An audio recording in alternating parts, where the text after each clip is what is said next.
Konnichiwa दोस्तों, तो कैसे हो सब। स्वागत है आपका एक नए वीडियो में।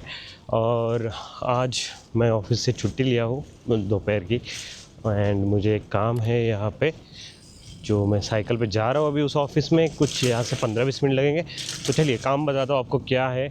तो जापान में जो ड्राइविंग लाइसेंस होता है, मेरे पास ड्राइविंग लाइसेंस है लगभग पिछले 3 साल से है।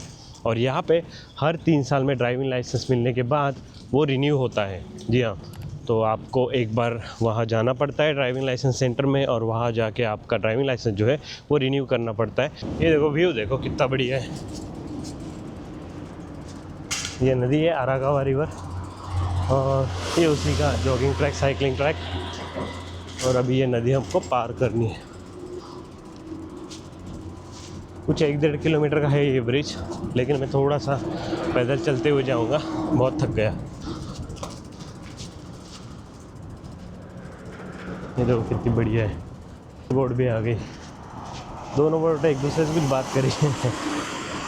देखो ये शायद उसको रिसीव करने आई थी, जैसे वो बोर्ड बड़ी वाली दिखी, इसने यू टर्न ले लिया। उनकी होगी शायद। मुझे मस्त अपनी इलेक्ट्रिक बाइक के साथ जा रहे, कोई चढ़ाई से कोई मतलब नहीं, अपना बस पेडल करो बेसिक।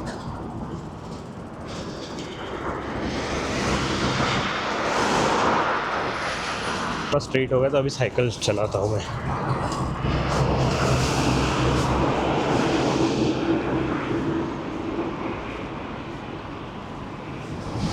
ये देखो नीचे स्केट बोर्डिंग चल रही है, पता नहीं वीडियो में दिख रहा है नहीं, लेकिन एक बंदा है वो स्केट बोर्डिंग कर रहा है।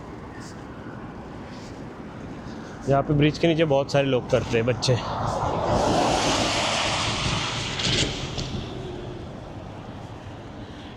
तो यहाँ पे ना वो डिनर क्रूज़ भी होती है, जो आपको असाकुसा से मिलती है शायद, स्काई ट्री के पास से। तो आप असाकुसा से उस क्रूज़ में एंटर करो और आपको वो ओदाइबा तक लेके जाएगी। ओदाइबा जो एक इस साइड में आगे नदी के एंड में आता है, तो वहाँ तक आप मस्त डिनर करते हो उस क्रूज़ में, एंजॉय करते हुए जा सकते हो। कुछ 45-50 मिनट्स की होती है, बढ़िया होती है। यहाँ से मेट्रो जा रही है नीचे से, ब्रिज है ना उसके नीचे है। तो कितना सन्नाटा है। अभी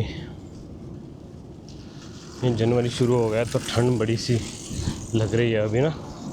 और मैं अभी इंडिया से आया हूँ, तो इसलिए ठंड कुछ ज़्यादा ही लग रही है मुझे। मैंने इतनी भाग दौड़ करी है, तो उसकी वजह से बॉडी पूरी हीटअप हुई है, तो पता नहीं। हाँ, तो स्काई ट्री वो रहा ना उस साइड, तो वहाँ से वो डिनर क्रूज़ चलती है, और ये नदी के थ्रू पूरी होती हुई आती है, या एंड में जाती है। बढ़िया होती है वो।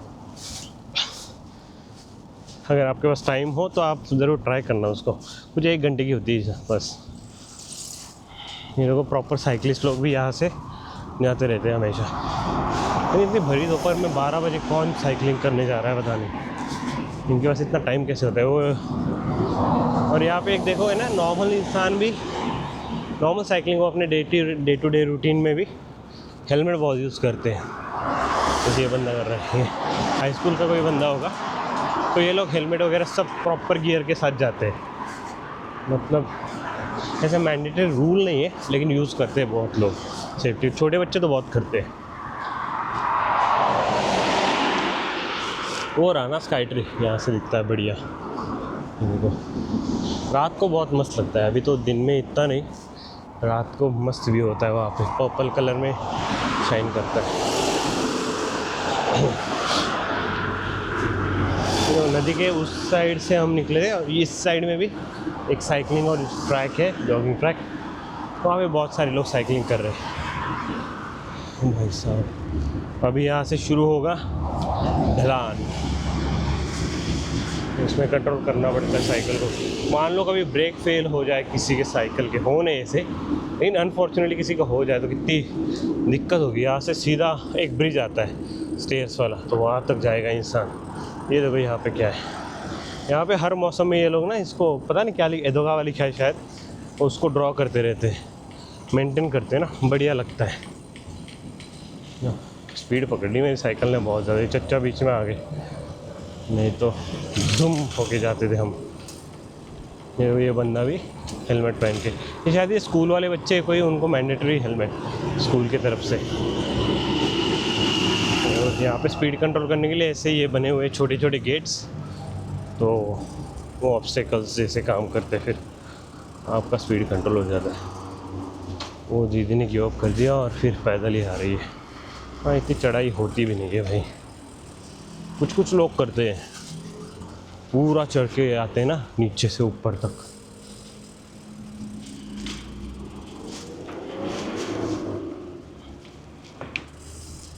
ये एरिया पूरा वेयर हाउसेस वाला है, यहाँ पे स्टोरेज वगैरह बहुत बड़ी बड़ी कंपनीज के वेयर हाउसेस है यहाँ पे।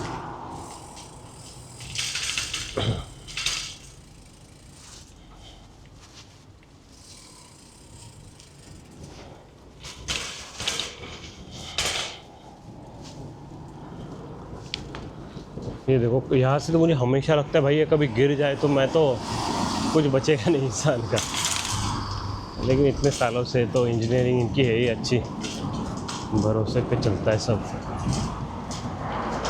तो ये जो ड्राइविंग सेंटर में जा रहा हूँ जहाँ पे ड्राइवर लाइसेंस रिन्यू करना है, उस पर मैंने अपॉइंटमेंट ली थी, तो 1 बजे की मेरी अपॉइंटमेंट थी। 1 बजे में 5 मिनट बाकी है, तो होपफुल 5 मिनट लेट होऊंगा शायद मैं। लेकिन ये अपॉइंटमेंट मैंने 2 महीने पहले लेके रखी थी, और भाई साहब 2 महीने पहले से अपॉइंटमेंट लेके रखी थी और अब जाके मुझे ये मिला है। बहुत मुश्किल होता है यहाँ पे, मिनिमम 2 हफ्ते कुछ वेटिंग थी, लेकिन मेरा इंडिया जाने का प्लान था, इसलिए फिर मैंने थोड़ा आगे ही ढकेल दिया उसको। उसका टाइम था 26 जनवरी से पहले मुझे लेना था, मैंने आज का ले लिया। ये देखो यहाँ पे सब लोग, ये देखो कलर को क्या हुआ है यहाँ पे भाई, सब लोग ब्लैक पहने हुए। सामने देखो सिग्नल के उस पर कोई दूसरा कलर है ही नहीं जापान में, मानो विंटर में यही हालत है यहाँ पे, आपको कलर दिखेंगे नहीं, ग्रे, बेज और ब्लैक, ये 3 कलर ही दिखे। सामने तो पूरी फौज उसी कलर में। एक ही डॉट बचा, फिर भी इतना टाइम ले रहा है। इधर जाना है या इधर जाना है, मुझे देखना पड़ेगा एक बार। ये एक मॉल है यहाँ का, सुनामो मॉल, और ऑलमोस्ट यहाँ पे सब कुछ मिल जाता है। या आप नोटिस करो यहाँ पे साइकिलिंग स्ट्रीट और वॉकिंग स्ट्रीट पेडेस्ट्रियन के लिए अलग से बनी हुई है। अगर आप साइकिल कर रहे हो तो इस साइड से लेफ़्ट से जाओ, राइट से आ सकते हो, और ये जो लेफ़्ट में ब्लॉक्स है वहाँ से बस आप वॉक कर सकते हो। और यहाँ पे ये लोग बस ट्रैफिक, मतलब गाड़ियाँ आने जाने के लिए, ट्रैफिक मेंटेन करने के लिए वो सिक्योरिटी लोग हैं, वो हर मॉल में आपको दिखेंगे कंट्रोल करने के लिए। और वो मेक श्योर करेंगे कि जब तक स्ट्रीट पेडेस्ट्रियन वाली खाली नहीं है तब तक गाड़ी वहाँ से आनी नहीं चाहिए, छोड़ेंगे नहीं उनके उसके बिना। साइकिल्स कितनी सारी इस मॉल में पार्क्ड, हर दूसरा इंसान यहाँ पे साइकिल यूज़ करता है, या तो पैदल या फिर साइकिल, और कार वगैरह बहुत कम लोग यूज़ करते हैं। यहाँ से स्ट्रेट जाना है क्या मुझे, देखते हैं। देखो सामने भी एक ब्लू कलर दिखाने, तो बाकी सारे ब्लैक ग्रे। ये कुत्ता देखो दोस्तों, कितना बच्चा सा कुत्ता है, कुत्ता छोटा। यहाँ पर सारे जापान में सारे कुत्ते ऐसे ही है, बच्चे एकदम छोटे छोटे थे। पता नहीं भीड़ भाड़ में कभी उनको लेके जाओ तो किसी का पैर उन पे आ जाए, ऐसे इतने छोटे होते हैं। वैसे तो यहाँ पे ड्राइविंग लाइसेंस रिन्यूअल के लिए मेरी कोई टेस्ट वगैरह नहीं होगी, बस जाके मुझे बिठाएंगे वो लोग और मेरा हिस्ट्री चेक करेंगे ड्राइविंग का, और उसके बाद फिर मेरा जो लाइसेंस है वो रिन्यू करके देंगे, उस पर डेट्स डाल के देंगे एक्सपायरी की, अगली 3 या 5 साल जो भी होगा। एंड मुझे फिर रिन्यूअल जब तक हो रहा है तब तक मुझे एक हॉल में बिठाएंगे और वहाँ पे लेक्चर्स वगैरह दिखाएंगे कुछ, तो ऐसे सीन होता है। अभी पता नहीं, मैं लेट हो चुका हूँ 5 मिनट ऑलरेडी, कैसे होगा, या मुझे फिर से बुक करके जाना पड़ेगा, पता नहीं, जाके देखते हैं अभी अलाउ करते भी है या नहीं।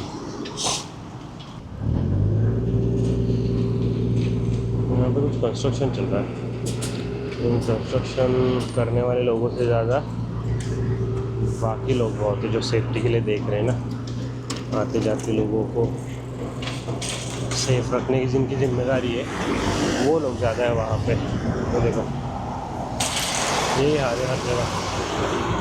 जापान में पब्लिक की सेफ्टी पे बहुत ध्यान दिया जाता है, किसी को ऑब्स्ट्रक्शन नहीं आनी चाहिए।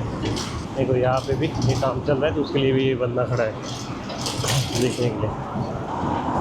जैसे मैंने बता दिया, यहाँ पे वेयर हाउसेज बहुत ज़्यादा, इसलिए आपको ऐसे बड़े बड़े ट्रक्स बहुत दिखेंगे यहाँ पे, तो सामान को आते जाते रहते हैं। देखो यहाँ पे भी 2 लोग बस ट्रैफिक मैनेज करने के लिए स्ट्रीट्स पे।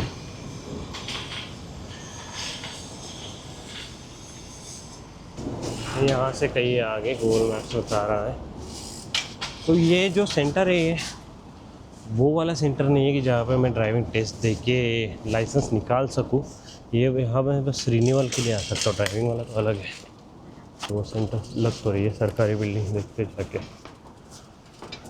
इंग्लिश में तो कहीं नहीं लिखा है यहाँ पे, बस आउट और इन लिखा हुआ है। साइकिल कहाँ लगानी है भाई? साइकिल पार्किंग, वो एक बंदी खड़ी थी यहाँ पे साइकिल पार्किंग बताने के लिए, वो बोली यहाँ पे लगा दो सामने। ये यहाँ से एंट्री है। पता नहीं भाई, मेरा तो लेट हो चुका हूँ मैं, अभी लेंगे या नहीं लेंगे मुझे जाके देखते हैं, तो मुझे रीबुक करके आना पड़ेगा।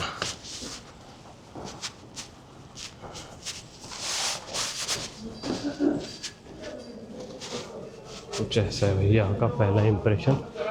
भाई साहब बहुत भीड़ है यहाँ पे, चलो बंद करता हूँ कैमरा। रिसेप्शन पे मेरा QR कोड ही नहीं मिल रहा था बुकिंग वाला, तो अभी ढूंढ के परेशान हो गया, हम मिला फाइनली। उन्होंने बोला कि आप जैपनीज़ नहीं हो, फॉरेनर हो, तो आपको ये 3 नंबर के विंडो पे लाइन में लगना है, और वो आगे प्रोसीजर बताएंगे। तो चलो देखते हैं, अभी वेटिंग ही यहाँ पे चल रहा, तो ये होने के बाद पता चलेगा आगे क्या है। अभी 1 बजे का मेरा अपॉइंटमेंट था, और वो ढूंढते ही मुझे मतलब मिल ही नहीं रहा था वो अपॉइंटमेंट का QR कोड, तो वो ढूंढने में 10 मिनट लग गए, और ऑलरेडी मैं सब हुआ 15-20 मिनट आगे ही चल रहा हूँ। देखते क्या बोलते वो लोग अब।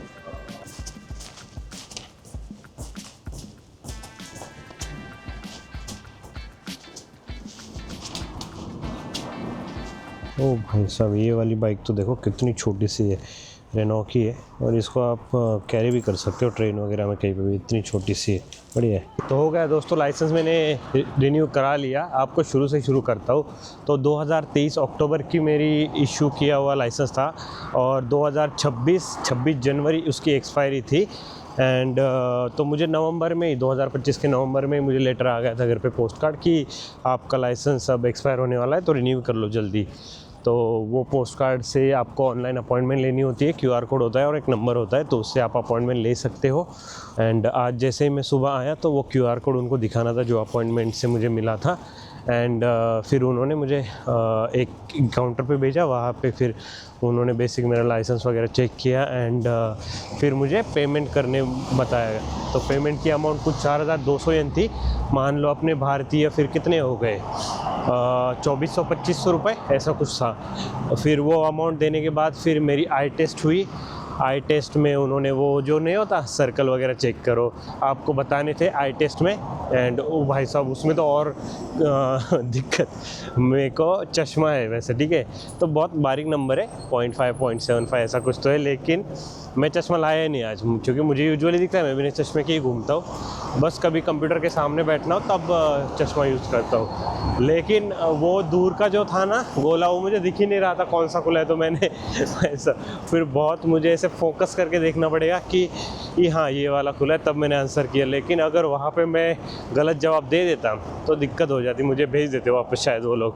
एंड फिर उन्होंने पूछा ना कि भाई तुमको तो ग्लासेस है, तुमने लाए क्यों नहीं? मैं बोला माइनर है, तो फिर उसके बिना भी मुझे दिख जाता है। तो फिर उन्होंने बोला ठीक है ट्राई करो। फिर मैं आगे गया, वहाँ पे उन्होंने फ़ोटो खिंचाई मेरी, तुरंत एक और फ़ोटो खिंचा के फिर हमें एक लेक्चर रूम में भेज दिया, और वहाँ पे 2 घंटे का लेक्चर था। 2 घंटे के लेक्चर में इतनी नींद आ रही थी। फिर वही बता रहे थे कि एक्सीडेंट्स कैसे होते हैं, क्या लापरवाही होती है ड्राइवर के द्वारा। और वो लेक्चर होने के बाद फिर हमें कुछ वीडियोस दिखाए। 1 मिनट में ये दिखाता हूँ। ये देखो यहाँ पे ये रेलवे फाटक है, वैसे तो कोई रेलवे यहाँ से जाती नहीं है, ट्रेन बंद ही रहता है ये फाटक, लेकिन फिर भी हर गाड़ी यहाँ पे आके रुकती है। जैसे कि आपने अभी देखा वो कार रुकी, देखो ये कार भी यहाँ रुकेगी, अभी आ रही है ना, ये भी यहाँ रुक के जाएगी। ऐसे मतलब कोई है नहीं, लेकिन फिर भी आपको रुक के जाना है। ट्रेन भी बंद ही है, जाती नहीं कोई ट्रेन यहाँ से, फिर भी लेकिन फॉलो करना पड़ता है आपको, रूल है तो रूल है। और वहाँ पे मेंटेनेंस भी होता है, मैंने देखा है 2-3 बारी, वो जो ट्रैक है उस पर मेंटेनेंस भी होता है। पता नहीं कोई इमरजेंसी ट्रेन है या क्या सीन है, लेकिन चलता है भाई, ऐसा ही मामला है यहाँ पे। चलो सिग्नल खुला हुआ है, क्रॉस कर लेते। चढ़ जाओगे साइकिल पे? हाँ चल आगे जाता हूँ। ये ऐसे बहुत सारे एक्सीडेंट्स के किस्से दिखा रहे थे ना, यूजुअली यहीं पे होते हैं। ये जो स्पॉट है इस पे, जहाँ पे आपको ज़ेब्रा क्रॉसिंग करनी रहती है। हाँ तो भाई कुछ ऐसा था। उसके बाद फिर उन्होंने लेक्चर रूम में बिठाया। फिर लेक्चर होने के बाद एक डीवीडी बजाई, 1 घंटे का लेक्चर था, वो चच्चा समझा रहे थे कुछ कुछ। उसके बाद वहाँ पे एक मॉनिटर था, मॉनिटर पे वीडियो चलाई और वीडियो में बता रहे थे क्या क्या एक्सीडेंट्स होते हैं, कैसे होते हैं, आपको कहाँ कहाँ केयरफुल रहना है। एक्सीडेंट्स होता है तो किसी को ठोक के भाग नहीं जाना है, उसको हेल्प के लिए इमरजेंसी कांटेक्ट करना है, ये सारी चीज़ें बता रहे थे। वहाँ पे फिर हम 4th फ्लोर पे गए। 4th फ्लोर पे जाने के बाद फिर वहाँ पे लाइन में वहाँ पे एक काउंटर था, उस पर हमारे लाइसेंस ऑलरेडी बने पड़े थे, तो वो जाके सीधा कलेक्ट करने थे। उसी के पास एक RF मशीन थी एक, कि अपने ATM जैसी, और वहाँ पे आप अपना लाइसेंस रख के क्रॉस चेक कर सकते हो, उसकी इन्फॉर्मेशन वैलिड है नहीं है, और कोई अगर चेंज करना हो तो उनको बता सकते हो, वहाँ पे रिक्वेस्ट रेज कर सकते हो। तो वो वैलिडेट किया, सब सही था, और उसके बाद निकल आए घर पे। तो बढ़िया था, बहुत स्मूथ प्रोसेस थी। आपको मतलब जापानीज़ आती भी नहीं है तब भी आप आराम से कर सकते हो। चलिए ये वीडियो यहीं पे ख़त्म करता हूँ मैं, आपको मिलता हूँ अगले वीडियो में। तब तक के लिए बाय बाय।